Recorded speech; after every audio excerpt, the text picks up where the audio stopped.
Without faith, it is impossible to please God. Because anyone who comes to Him must, look at the underlined words, believe that He exists. Alam ko, naniniwala naman kayo nag-exist si Lord. And that He rewards those who earnestly seek Him. Pero yung opening statement, without faith, ano sabi? It is impossible to please God. Sabi nito, faith is not one of the many ways to please God. It is the only way. Tandaan ninyo yan. Gusto mong malugod ang Diyos sa iyo, pananampalataya ang kailangan mong ipakita sa Kanya. Hindi lang simpleng pananampalataya, kundi lumalago at lumalalim na pananampalataya.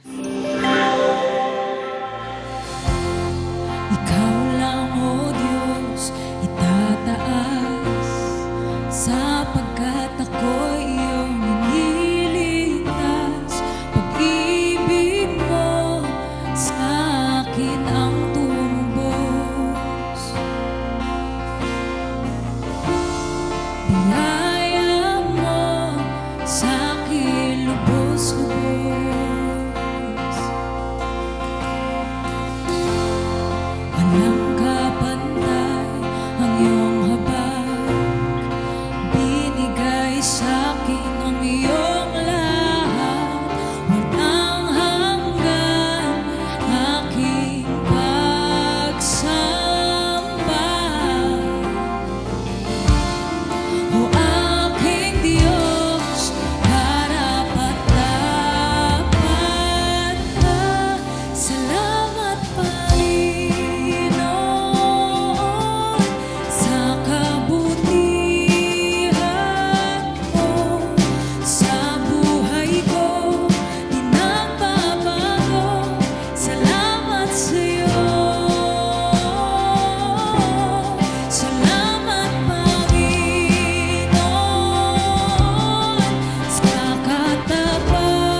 sa'yo.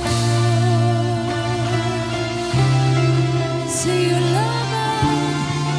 lamang ang papuri. Sa'yo lamang ang aking puso. Sa'yo lamang ang aking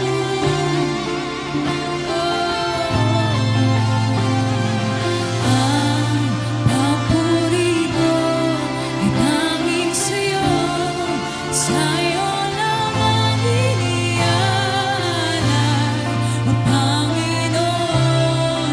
Ang puso ko'y sa'yo magpakailanman.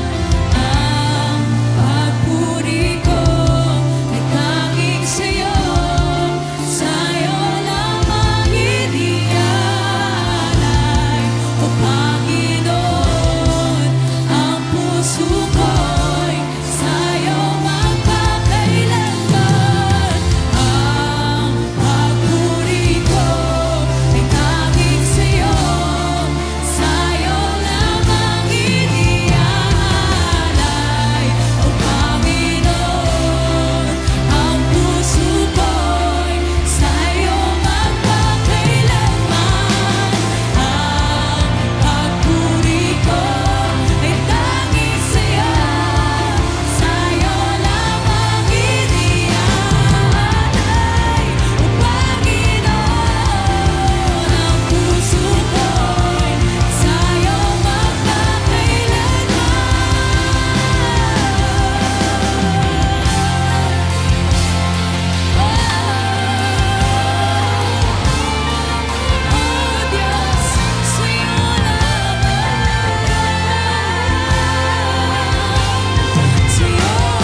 this opening statement, oh by the way, now week number 1 is the call to greater faith. For those of you who are taking notes, panawagan po ang magkaroon ng mas matinding pananampalataya. Our opening statement may not be something that you would like to hear, but it says, every believer has faith, may pananampalataya, pero sabi dyan, not every believer is growing in faith. That is the big problem right there. Maraming mga Christian, naniniwala, nananampalataya, pero hindi lahat ng mga Kristiyano lumalago o lumalalim sa kanilang pananampalataya. So, you have no choice. You already started with faith. You're going to live out the rest of your Christian life in faith at magtatapos ka rin sa pananampalataya. So, you might as well go all in with it. Kasi sa totoo lang, maraming mga Kristiyano, they do not understand that this is actually what they need. The Bible never calls God's people merely to have faith. Anong sabi diyan? It repeatedly calls them to live by faith, walk by faith, and grow in faith. Opo, di ba? Ganyan po when you read the Bible. And as we begin this series, meron pong idea na gusto ko pong manatili rin sa ating puso't isipan. When we say greater faith, this is something that you must understand. God is not calling us to louder faith. Pag sinabing louder faith, yung pinagkakalandakan, yung binabandera, di ba? Bagamat, di ba, kung magiging loud ka kasi punong-puno ka ng banal na espiritu, that's okay, that's fine. Di ba? You cannot help yourself if you are full of the Holy Spirit. You cannot help yourself if you are full of joy. But we are not asked hindi tayo tinatawag ng Lord na maging maingay lamang for the sake na maging maingay. Ano pa? Hindi rin tayo tinatawag na maging emotional. Pwedeng umiyak kung naiiyak. Pero hindi sinasabing, kailangan mo umiyak para masabi natin na talagang puspos ka ng banal na espiritu. Ano nga ba ang pananampalataya? And we know what Hebrews 11:1 is. Sabi, now faith is confidence in what we hope for and assurance about what we do not see. Dalawang bagay ang binibigyan ng diin. 2 dimensions of faith. Una, confidence. Somebody say confidence. Confidence in what the word is hope for, yung inaasahan natin. Na medyo matindi yan. Kung may inaasahan kang isang bagay, and definitely kapag ka inaasahan mo isang bagay, this is something that is going to be in the future. It is not right in front of you. You do not see it yet. You cannot hold it yet. You cannot taste it yet. Pero sinasabi dito, confidence in what we hope for. At ang sabi dyan, it is not based on wishful thinking. Sana ganito, sana ganon, mangyari nawa. Hindi po ganon ang pananampalataya. Pag sinabing confidence in what we hope for, nakabase ito sa sinabi ng Diyos. Biblical hope is expectation rooted in God's promises. Now, the good thing about this is that we can be confident in God because God has given us His Word. Nakasulat na siya. Aalamin mo, babasahin mo, iintindihin mo. Yun ang kailangan nating gawin. So, hindi siya galing lang sa kawalan. Hindi siya pwedeng kathang isip lamang. Pangalawa, assurance. Pag sinabi mong assurance, ibig sabihin, hindi pwedeng hindi mangyari. Assurance is saying, it is going to happen. Pero, anong kakaiba dito? Assurance about what we do not see. Kaya hindi po pwede yung to see is to believe pagdating sa pananampalataya. Kasi para sa atin, na mga tao, limited pagdating sa understanding, limited pagdating sa foreknowledge and foresight, di ba? Hanggat di natin nakikita, hindi tayo pwede magsabi na sigurado na tayo. Di ba? You cannot count on things that are not there yet. Ganun mag-isip ang human mind.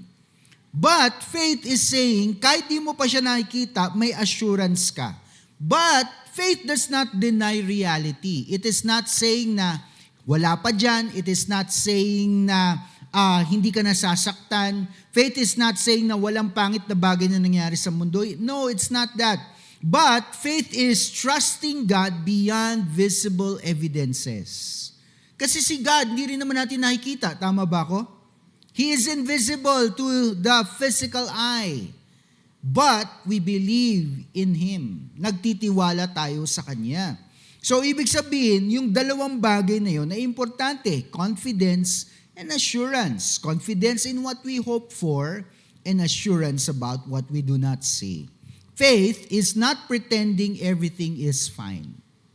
But faith is trusting God even when everything is unclear. And the reality is, almost all the time, when we go through life, everything is unclear.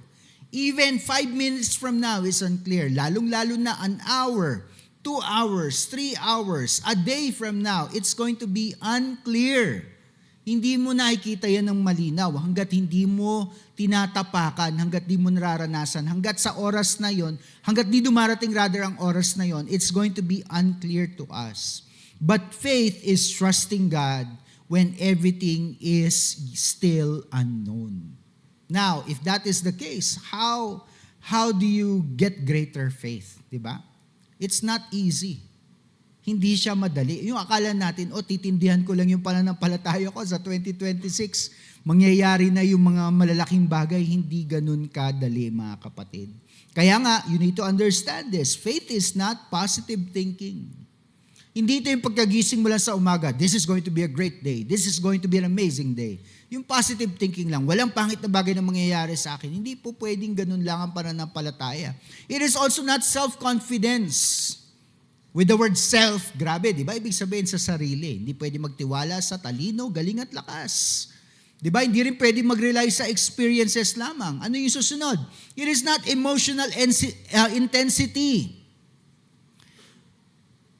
Lalabanan ko yung kalungkutan. Hindi ako papayag na maging malungkot ako. Hindi ako papayag na magalit ako. Hindi po pwedeng ganun lang ang pananampalataya. It is also not denial of difficulty. And I tell you, when we say greater things are ahead of us or there will be greater challenges or bigger obstacles, there's nothing that is going to be easy about it. Walang madali. Sabihin mo sa katabi mo, walang madali. Kaya di ba, alam naman natin yan, lahat pinaghihirapan. And for those of you who are already reaping the benefits or the fruits of your labor, alam nyo kung anong ibig sabihin nun. If you are married, for example, let's say 25 years, by the way, my wife and I just celebrated 25 years of marriage last year, noong December. When we look back at 25 years, grabe, di ba? The first few years were definitely not easy. I'm not saying that it's easy now. There are bigger challenges, greater challenges now that are being packaged by God.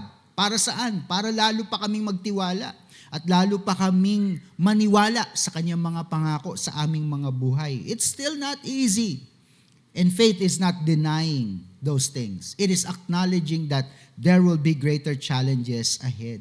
Pero hindi ang confidence natin dapat nasa Panginoon Diyos. Lahat nga ng confidence sa Diyos, magsabi ng amen. Now, bakit natin kailangan ng mas matinding pananampalataya? Number 2, why greater faith is necessary? Verse 6, Hebrews chapter 11, because without faith, it is what? Impossible. Without faith, it is impossible to please God. Because anyone who comes to Him must, look at the underlined words, believe that He exists. Alam ko, naniniwala naman kayo nag-i-exist si Lord. And that He rewards those who earnestly seek Him. Pero yung opening statement, without faith, ano sabi? It is impossible to please God. Sabi nito, faith is not one of the many ways to please God. It is the only way. Tandaan ninyo yan. Gusto mong malugod ang Diyos sa iyo, pananampalataya ang kailangan mong ipakita sa Kanya. Hindi lang simpleng pananampalataya, kundi lumalago at lumalalim na pananampalataya. There is no other way.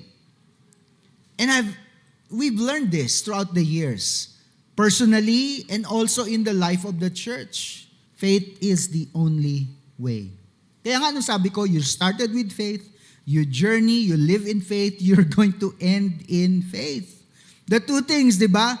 Believing that God exists, di ba? Dun sa scripture, and believing that God rewards those who seek Him.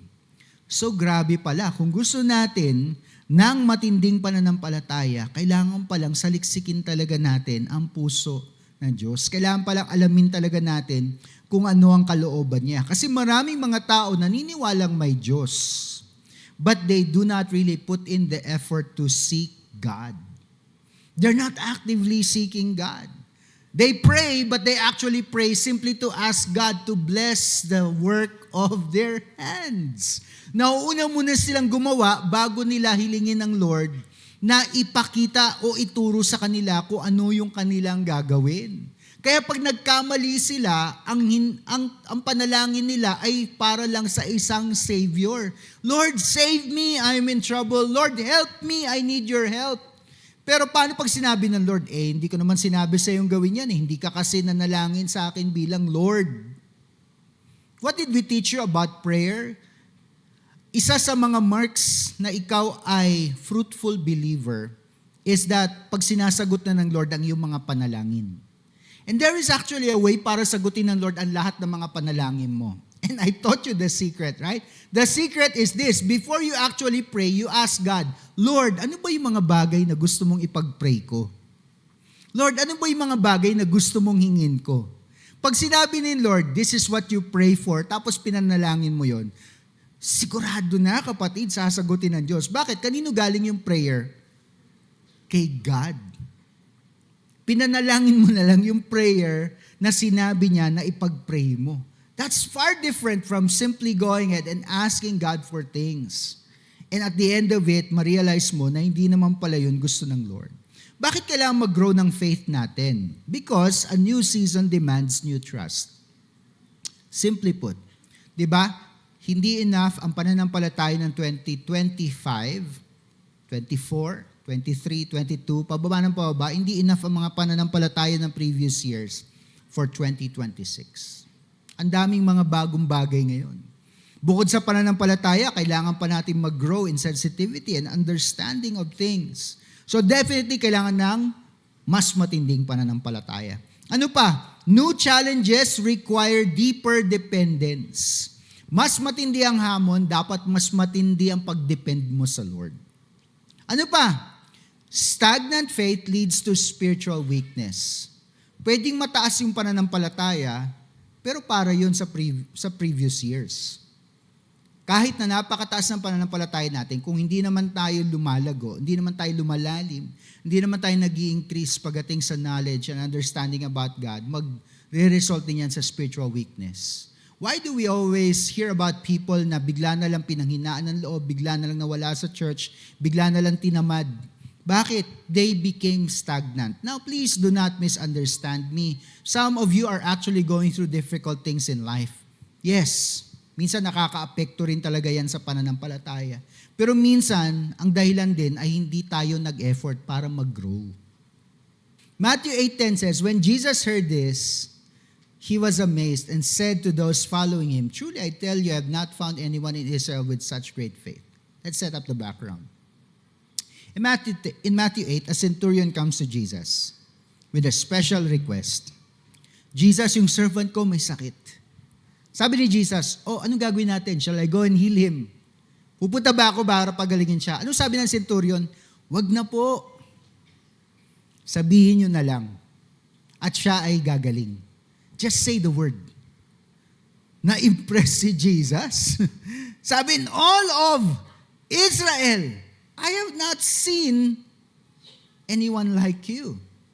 With just my word, naniniwala at nananampalataya ka na gagaling ang iyong servant. Have we amazed God with our faith to the point na masabi ng Panginoon, grabe, hindi pa ako nakakita ng mananampalataya na kagaya mo with the level of faith that you are showing. Jesus will not be impressed by mere faith alone, but He will definitely be impressed with great faith. Because you that simply come upon great faith, ibig sabihin matindi ang nilakbay mo para dumating ka sa point na ikaw ay merong malalim, lumalago, di ba, at lumalawak na pananampalataya sa Diyos. Kaya sa totoo lang, look at this, faith is actually measurable. You will actually know if you have grown in faith or not. In fact, other people will also see that you have grown in faith. It is measurable. It is also distinguishable. In the same way na pag may nagbabago sa character natin, napapansin ng mga tao, di ba? Has anybody told you in 2025 na may nagbago na sa'yo, bumait ka lalo? May nagsabi mo sa inyo ganun? Wala. Goal nyo yan sa 2026. And definitely, if it is measurable and distinguishable, ibig sabihin, it is capable of growth. Pwede kang mag-grow. That leads us to number 3. That is why faith must be intentionally renewed. Intentional. You don't just chance upon faith or great faith. It is something that you must develop. Lamentations 3:22-23, because of the Lord's great love, we are not consumed. For His compassions never fail. They are, say that again, they are new every morning. Great is, grabe, ganun ka-fresh ang kilos ng Lord sa buhay natin. New every morning. So if you do not tap into the newness of God every day, paano natin masasabi na intentional ka sa pag-pursue ng greater faith? You see, unlike God's mercy, along with His love, along with His grace, di ba? Sobrang laki niyan. It's at a fixed level, but the level that God's mercy, grace, and love is fixed at, hindi natin kaya makomprehend. Yung pananampalataya natin does not renew itself automatically. If God's great love, mercy, and grace is such at a high level, hindi nga natin kayang i-exhaust yun, di ba? Ganun naman, sobrang opposite naman ang pananampalataya natin. In fact, minsan sumasadsad nga talaga siya ng gusto. Minsan, alam mo at kaya mo sabihin, honestly, sa sarili mo, wala kang pananampalataya para magtiwala sa Diyos o magtiwala sa Kanyang mga pangako. God remains faithful whether we respond or not. But our faith must be intentionally refreshed, especially after mga examples lang po ito, disappointment. May naranasan ba kayong disappointment noong 2025? Yes or no? Sino po may mga naranasan disappointment last year? Taas ang kamay. How about delay? Delay. Hindi kagad dumating. Yung Shopee, yung Lazada. more than Shopee and Lazada, di ba? Paano yung mga promotions? O kaya yung mga, let's say you filed for paperwork, tapos hindi dumating, di ba? Let's say you're going abroad. Nauna na yung ticket mo, nabili mo na. Pero lahat ng mga papeles na kailangan mo, hindi pa dumating, di ba? Grabe, di ba? Talaga nakaka-stress ang ganyang mga bagay. How about loss, di ba? You've lost a loved one, somebody close to you. And definitely, unanswered prayer. Kapag ka may ganyan, kailangan ma-renew ang pananampalataya. Kung meron mang sinasabi ang Lord sa ilan sa atin, kung nawalan na tayo ng tiwala, nawalan na tayo ng pag-asa, sinasabi ng Lord, alam mo anak, wala namang ibang paraan. Magtiwala ka pa rin sa akin. Maniwala ka pa rin sa aking mga pangako. So number 4, how do we grow our faith? Paano? Sabi sa Romans 10:17, consequently, faith comes from hearing the message. And the message is heard through the word about Jesus Christ. So pwedeng effort, pwedeng positive thinking, pero hindi siya talaga magbibigay ng tunay na pananampalataya. Exposure lang talaga sa salita ng Diyos ang makakapagbigay sa iyo ng tunay na pananampalataya. Why are we excited to hear about testimonies? Ano ba nagagawa ng testimony? Na-inspire, na-encourage tayo. Kung ginawa ng Lord sa kanila, pwede rin gawin ng Lord sa atin. When we're sick and we hear a testimony about being healed from disease, it makes us believe that God can also heal us of our disease. Pagbaon tayo sa utang and we hear a person testifying kung paano sila nakaahon sa utang, we praise the Lord. Faith grows when Scripture shapes our thinking. Next, when God's promises replace our fear, and when truth confronts doubt. You cannot starve yourself of God's word and expect strong faith. In Luke chapter 17, verse 5-6, the apostle said to the Lord, increase our faith. Ano ba situation dito? If you have faith as small as a mustard seed, somebody say mustard seed. You can say to this mulberry tree, be uprooted and be planted in the sea, and it will, what? Obey you. You know what that is saying? It is saying, kung ang pananampalataya mo ay ganito lang kaliit, pero walang kaakibat na takot, pagdadalawang isip o pag-aalinlangan, powerful yan. I'm paraphrasing, kasi mahabang turo Etong Luke 17:5-6. Somebody do this. Let's say, nire-represent nito isang scripture. Let's pick one. My God shall supply all your needs. Gawin personal, all my needs, according to His riches and glory in Christ. One scripture. Walang hermeneutics, walang homiletics, walang ibang theology alam, walang kaakibat except the truth of that scripture. Walang pag-alinlangan. Whenever you have a need, you quote that scripture. Whenever you are about to pawn something in the pawn shop, kasi walang ibang paraan, kailangan magsanla ako, sabi ng Lord, my God shall supply all my needs according to His riches and glory in Christ. Hindi ka pupunta sa pawn shop, kundi pupunta ka sa kwarto mo at manalangin ka, Lord, wala ko alam na ibang scripture. Nakalimutan ko na yung mga points ni Pastor patungkol sa scripture na ito. Pero alam ko yung scripture, God!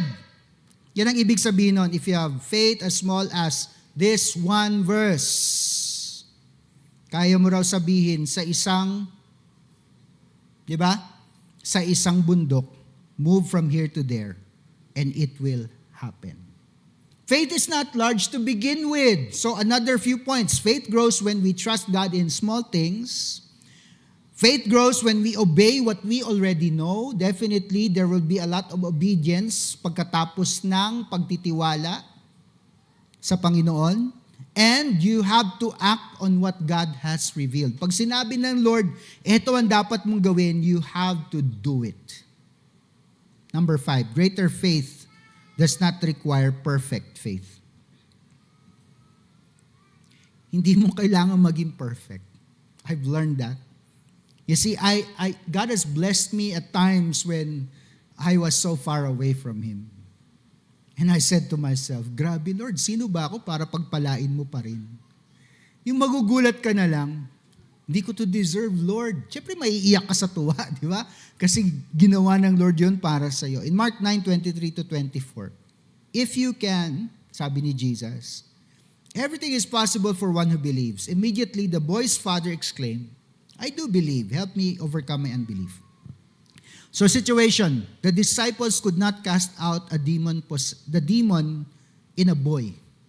Hindi nila kayang palayasin yung demonyo. So Jesus chances upon them, ano nangyayari dito?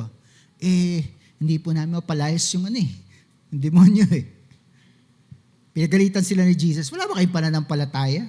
Sabi, hindi namin alam kung anong gagawin namin. Again, just read it for yourself. So the father comes to him. Ito po ang sitwasyon ng bata.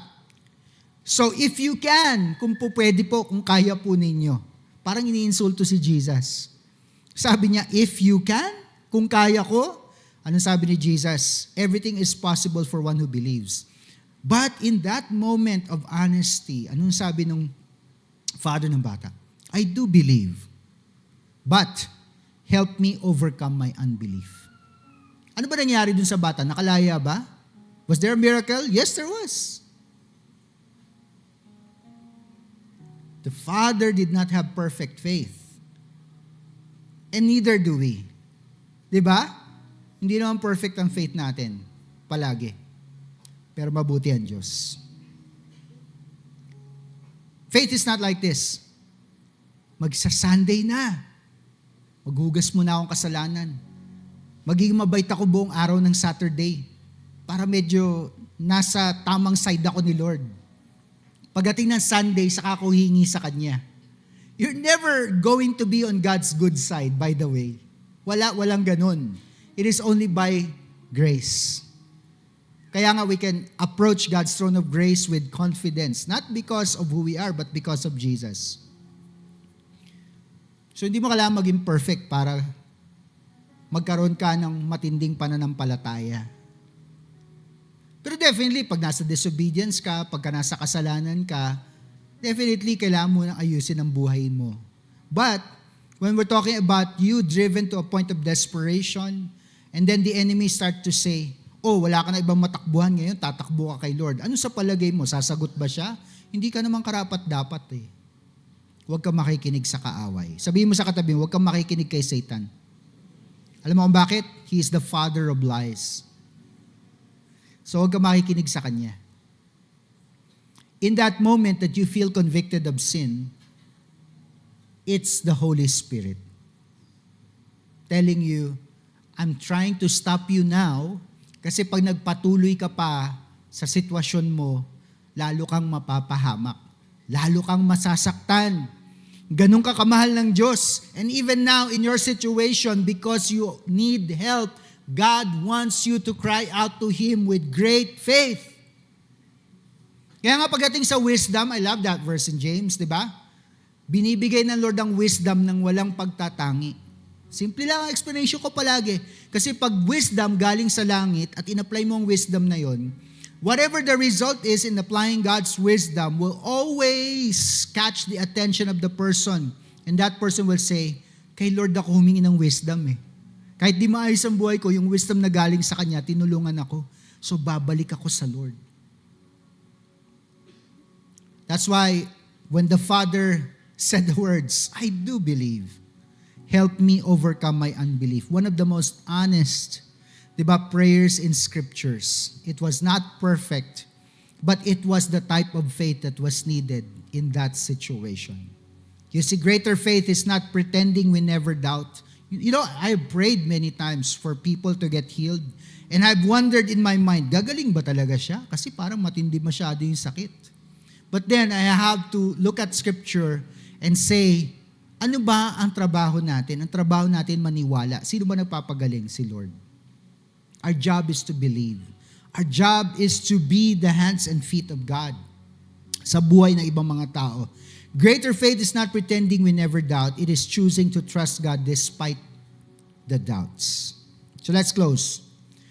Our call to greater faith. The question today is not, hindi ito. Do you believe in God? Because if I ask you that question, your answer is, yes, I believe in God. The real question is, are you trusting God, truly trusting God, with your life, with your future, and your obedience? Now, that remains to be seen. And you have every single day, every single minute, every single moment of 2026 to prove to God that you are a person who wants to live, experience, and go through 2026 with greater faith. God is calling this church, this season, into greater faith. Lahat tayo, hindi lang ako, hindi lang mga pastor, kundi bawat isa sa atin. Pag magulang ka, and you have a gift for your child, sometimes you cannot wait to give it to them. Tama, di ba? Kaya lang, let's say it's for a birthday. So you have to wait for the birthday before you actually give it. Kung ganun ka ka-excited bilang magulang because you have something good for your child, can you imagine the excitement of God holding all of these amazing things? Sobrang excited siya. But He's waiting for the moment to actually give it to you. Kasi alam niya, pag binigay ko ngayon, hindi mabuti para sa kanya. And definitely, ayoko rin ibigay ng late kasi hindi na yun nababagay para sa sitwasyon niya. That's why God is always on time. Trabaho natin na ilagay yung sarili natin sa timing ng Diyos. Pananampalataya ang kailangan natin dyan. Bow your heads right now.